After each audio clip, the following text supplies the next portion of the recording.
Okay, 2016 is behind us, we never have to talk about it again. Except for people doing a list like this.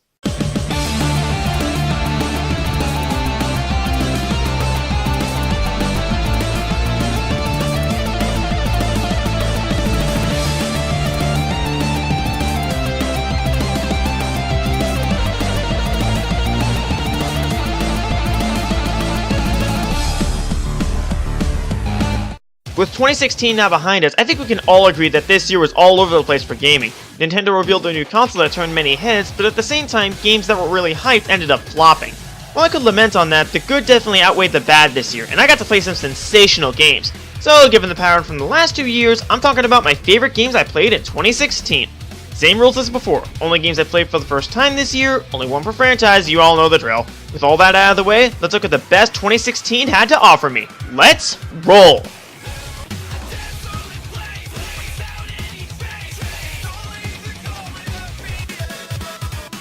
Indie developers have really been on the rise lately, creating new and unique games or making their own version of an old game they grew up with. So what happens when an indie developer looks at their library of space shooters and thinks, we should make a party game with all these cute characters? Well, the result is a cute little game called 100% Orange Juice. Developed by Orange Juice, that's where the name comes from. This is about the closest an indie game has ever come to Mario Party, complete with the friendship killing. However, unlike how Mario Party is about 10% skill and 90% luck, 100% Orange Juice is comprised of 100% luck as well as vitamin C. Everything is dictated by roll of the dice, movement, getting bonus stars, losing stars, and attacking and defending in battle. Before you think, oh this sounds stupid, it actually works really well. Even though everything's dictated by luck, it's not done in a way that's frustrating. You can use cards to try and tip the scales in your favor, with a huge emphasis on try because the cards you get are completely random. What's more, you can put cards in the deck that your opponents can use to screw you over. But since each character has their own stats, hyper cards, and passives, it balances out in my eyes. You know, unless you're that one guy that everyone decides to pick on, you get curb stomped by everything the game throws at you! Sorry, bad memories. Even though the game can be frustrating at times because of the random nature, it has this charm that just keeps you coming back for more. Every game is different, and the experience is constantly kept fresh. If your friendships have survived Mario Party, try and see if they'll survive this!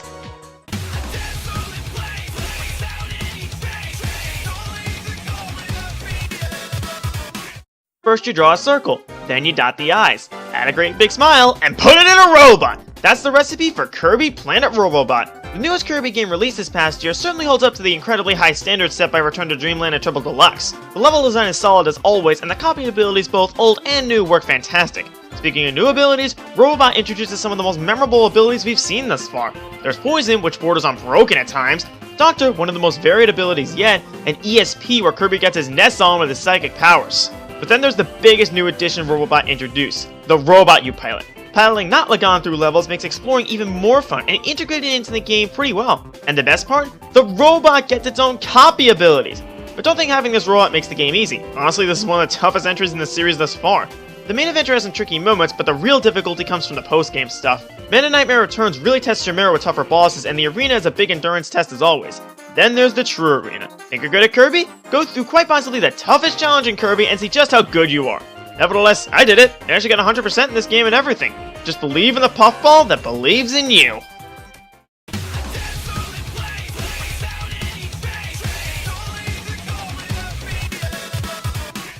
If it hasn't been obvious by my last two lists of this topic, Ratchet & Clank has become one of my favorite video game franchises. And remember what I said last year? Since I never owned a PS3 myself and never had the drive or funds to get one, it's amazing how times have changed. Yep, I got a PS3 this year, and one of the first games I got was Ratchet & Clank Future: A Crack in Time. Saying this game is held in high regard is an understatement as big as the galaxy. This game is one of the biggest reasons I got the system, and it did not disappoint. Building on what the PS2 games established, Crack in Time managed to get just about everything right. The planets you visit throughout the game all feel completely different from one another and are all fun to explore. Imagine if No Man's Sky did that. It might have lived up to the hype. The new weapons and utilities you get are all fantastic. There isn't a weapon I can find subpar in this loadout, and utilities like the Hydro Sucker are used in very creative ways. Also, this game did boss fights right. Allow me to repeat that. This game did boss fights right. In previous games, they were either insanely underwhelming or insanely annoying. But here, they strike the perfect balance. They never feel like static sponges for damage, and they attack in a hard yet perfectly fair manner. And all that is only Ratchet's gameplay. Clank's gameplay is very different, but still manages to be really fun. The puzzles you encounter can get insanely creative and force you to use your head to get past them. Add in the fantastic humor the series is known for, and this game easily lands at the number 8 spot, give or take 50 feet.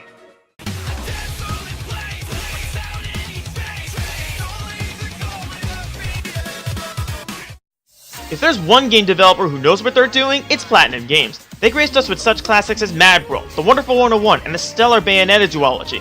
But which one do I like better? Well, things usually work out better the second time around.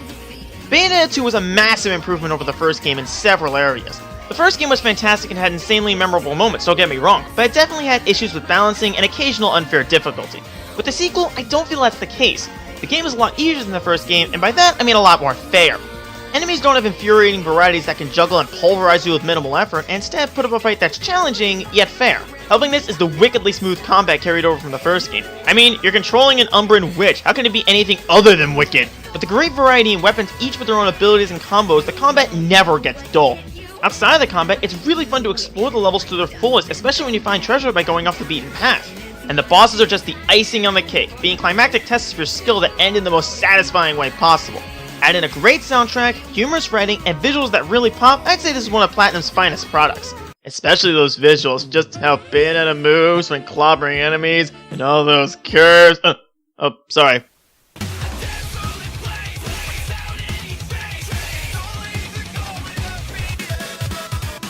One of my favorite series of RPGs has to be the Mario & Luigi series. I've held this series in high regard ever since I was a kid. Combining memorable locations and characters with some of the most humorous writing you'll ever see, they're some of the best experiences an RPG can give. There's also the Paper Mario series, which hasn't been with me for as long, but manages to introduce fun gameplay mechanics with engaging narratives. And then it was revealed that the Mario & Luigi and Paper Mario series were getting a crossover game. Naturally, I was excited, and I'm pleased to say that Mario & Luigi Paper Jam managed to exceed my expectations in every area possible. Combat? Easily the best in the series. Adding Paper Mario to the party makes for some of the most creative ways to attack and defend we've seen so far in the series. Locations? Sure, a lot of areas are to be expected like a grassland, forest, and desert, but the areas are memorable more for what happens within them. Using Paper Mario and the bros in creative manners to get past obstacles, not to mention Bowser and his cronies being rather intelligent for once, there are plenty of standout moments like any other game in the series. Characters and writing? Okay, they took this opportunity to poke fun at every single trope both series are known for and how long Bowser kidnapping the princess has been going on for. They joke about everything like it's becoming a routine, and it kind of is. Heck, they managed to give the Koopalings personality. Why did it take them this long? Bosses? Best parts of the game, each one having their own unique gimmicks and design that can really throw you for a loop. I'm also impressed how well this game as a crossover was handled. There's always the problem of balancing aspects from both sides, but this game nails it. Aside from gameplay being more Mario & Luigi, I'd say the split of Paper Mario and Mario & Luigi was done about 50-50, and that's brilliant. With all this combined, this has to be one of my favorite RPGs, and definitely my favorite in the Mario & Luigi series.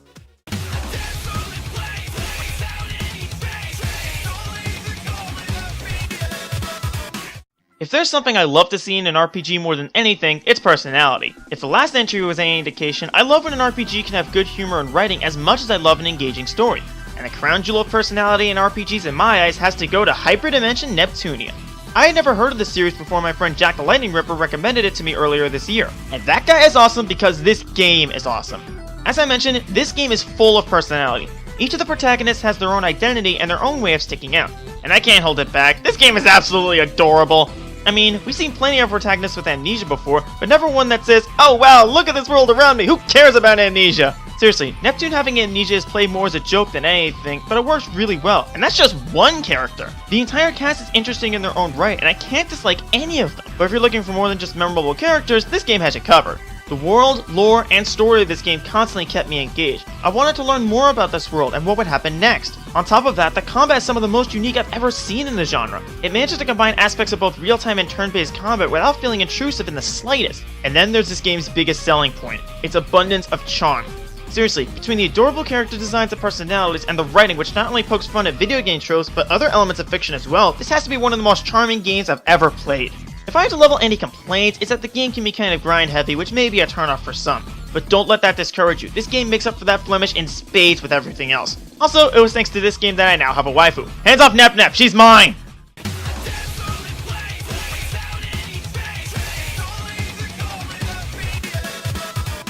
I don't think I've mentioned this, but Kingdom Hearts is one of my all-time favorite video game franchises. For the third entry in a row, we got an RPG series filled with personality and charm as well as engaging combat. I should probably mention that another big reason for getting a PS3 was to get the Kingdom Hearts HD collections, and thanks to those, I found my new favorite game in the series, Birth by Sleep. Before this year, this was that game for me.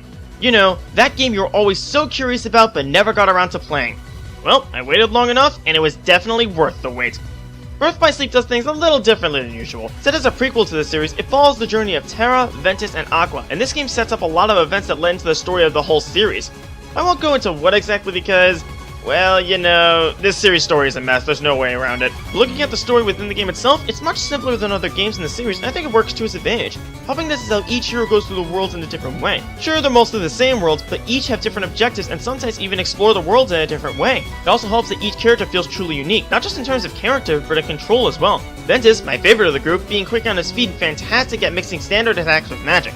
Aqua focusing a lot more on magic and has some of the best attacks in the series, period, and Terra focusing on brute strength to annihilate his opposition. Speaking of which, the combat in this game is my favorite in this series by far. You can whack enemies with your magical key sword and use magic like normal, but this game has something rather unique: command melding. By defeating enemies with commands equipped, they gain experience like you do, and when they're leveled high enough, you can meld them with other commands to create all new commands. On top of that, these commands can grant the user new abilities, and I love the system as a whole. It gives incentive to try out all different kinds of attacks and magic to see what melding them can possibly make. As if all this weren't enough, the game also has a bunch of mini-games to help unwind. You got stuff like high adrenaline races, the command war, which is not only a ton of fun, but can also level up commands and win you new ones, but then there's my personal favorite, the Mirage Arena. This place is a gauntlet that pits you against numerous enemies and bosses, and it's so much fun testing your merit to win these challenges.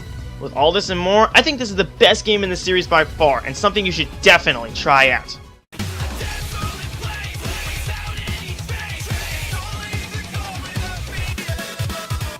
Last year, if you recall, I put Fire Emblem Awakening at number 1 of my favorite games I played in 2015.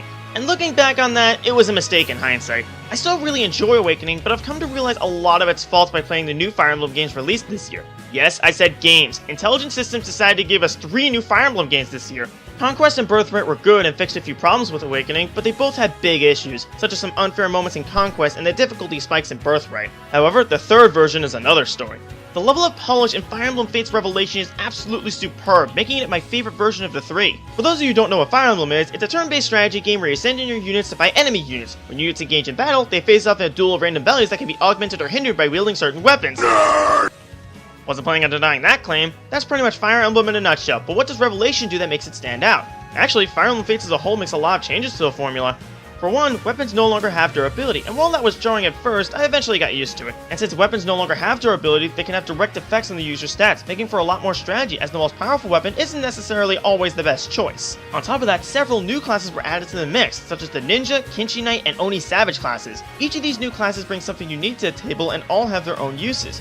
The pair-up system introduced in Awakening was drastically changed, in my opinion, for the better. In Awakening, it felt very broken, as units could double attack and block enemy attacks very easily. Here, not only can enemies pair themselves, but units can only double attack or block, not both, making the system much more balanced. I can't tell you how many times my units have been saved by the improved dual guard system. What's more, the reclassing system was improved exponentially from Awakening. Units no longer revert to level 1 after reclassing, meaning you can experiment with different classes on yourself and other units without having to grind over and over again. But why did I pick Revelation over Conquest and Birthright? Simple, it actually feels complete. Both Conquest and Birthright left me with questions after I finished their stories, and any loose end was tied up with Revelation.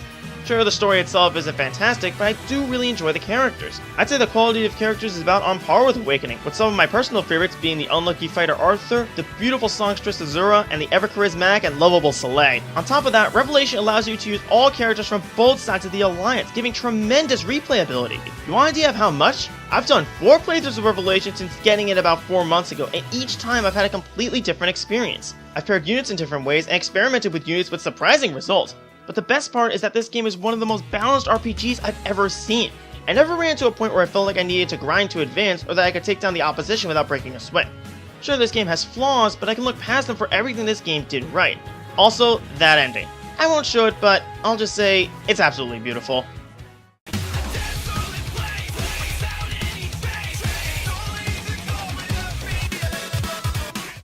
I've never been the biggest fan of first-person shooters. Aside from Team Fortress 2 and maybe the Metroid Prime games, do those count? Anyways, they just don't appeal to me for the most part, but there are always exceptions. Aside from what I just mentioned a second ago, we were graced with a brand new FPS this year. Ever since the first trailer and the announcement that Blizzard, those guys behind such classics as World of Warcraft and Diablo, was developing it, it built up hype. And with each passing cinematic released on the internet, people got more excited, and the final product sure delivered. When Overwatch dropped in May of this year, its popularity exploded. People who had experienced the beta or seen trailers or comics or shorts were so excited, and I was no different.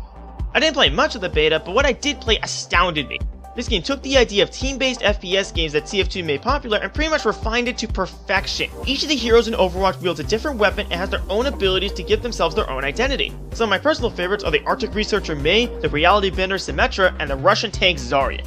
Seriously, if I got a good team with Zarya, the opponent doesn't stand a chance. Speaking of teams, I love how this game pretty much forces you to work as a team. With other games in this genre like TF2, I swear that's the last time I'm mentioning it in this segment, teamwork was something that could help but wasn't strictly necessary. I don't think that's the case here. You have to work as a team here, not only to cover up each other's weaknesses, but to play off each other's strengths as well. And I can tell if I'm backed by a good team. The feeling of satisfaction when we pull off a team kill or work together to save one another is brilliant. This is definitely a game for the ages, and something you need to try out if you haven't already. Who knows, you might run into me, and I'm always a team player.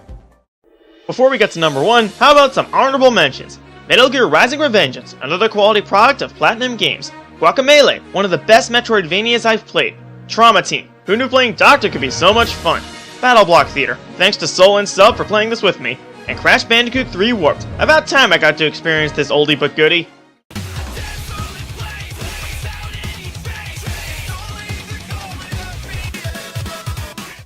Oh come on guys, you know me. You know exactly what number 1 is. If it wasn't Overwatch, it was gonna be Pokemon Sun and Moon. And really? How could it be anything else? Pokemon celebrated its 20th anniversary this year, and every Pokemon fan and freak was celebrating with them. But throughout the entire year of seeing Pokemon Go, Pokemon videos all over YouTube, and the fantastic Pokemon generations, we were all waiting for one thing: the release of Pokemon Sun and Moon. Nintendo hyped up these games in the best way imaginable, by feeding us information slowly. We always wanted to see more, and each new reveal excited us more and more. Then November finally rolled around, seriously it felt like it took forever, and we finally got them. I went to a midnight release and everything, and to say I was disappointed is the biggest lie in recorded history. Seriously, when it comes to getting things right, it gets everything right! The Alola region, based off Hawaii, is one of the most fun regions to explore so far in the series. Then there's the Pokemon that live here. Sun and Moon have to have one of the best Pokemon lineups in the series so far. I can't think of a single Pokemon that isn't either unique or at the very least interesting. What's more, alongside new Pokemon, they introduce regional variants of older Pokemon, and even they feel unique. Of course, the biggest thing to note is how the structure of Sun and Moon is very different from other Pokemon games. You don't do the routine of going to town, challenging gyms, getting badges, and beating whatever villainous team stands in your way. Instead, you go around the 4 islands of Alola and take on the Island Trials, and you know what? It works! The trials you go through are all unique in what you have to do, whether it be finding certain items or searching for a specific Pokemon, and at the end, you find a totem Pokemon to nab a Z Crystal to complete the trial. It's different for sure, but it feels fresh, and I love how it was handled. Speaking of Z Crystals, that feeds into the new battling mechanic, Z moves. Similar to Mega Evolutions from the previous generation, you can only use one Z move per battle, and a Pokemon needs to hold a corresponding Z Crystal. I actually really like this addition, as it feels balanced and can not only be used offensively for super powerful and flashy attacks, but defensively as well, buffing the user's stats or removing debuffs. Also, I feel like the story was handled really well, which is a bit odd for me to say. Previously, it felt like Pokemon stories were just stop the villainous team from using whatever legendary Pokemon is available. But here, it's much more fleshed out. I think it's the characters that help with this. This has to be my all-time favorite cast of characters in the series. Hal seems like a terrific friend with some actual depth, Lily and Gladion go through some fantastic development, and Team Skull and Guzma, they're just endlessly entertaining. If these were the last Pokemon games to be released, I'd honestly be content. These are the perfect Pokemon games in my opinion. Whether you're a newcomer to this series or a longtime veteran like me, you'll find something to love in Pokemon Sun and Moon. That makes it not only my favorite game of 2016, but my favorite video game, period. I'm AeroDragon, and to those who think Pokemon didn't have a future before now, I'd say their future's looking pretty bright. Hey guys, thanks for watching my new list. I really have to thank all my friends back in the Revived Angels for helping me out. I really hope it shows here. I'm sorry if it's been a bit quieter on the channel, but don't worry, I got plans for the future. So until next time, this is AeroDragon, signing out.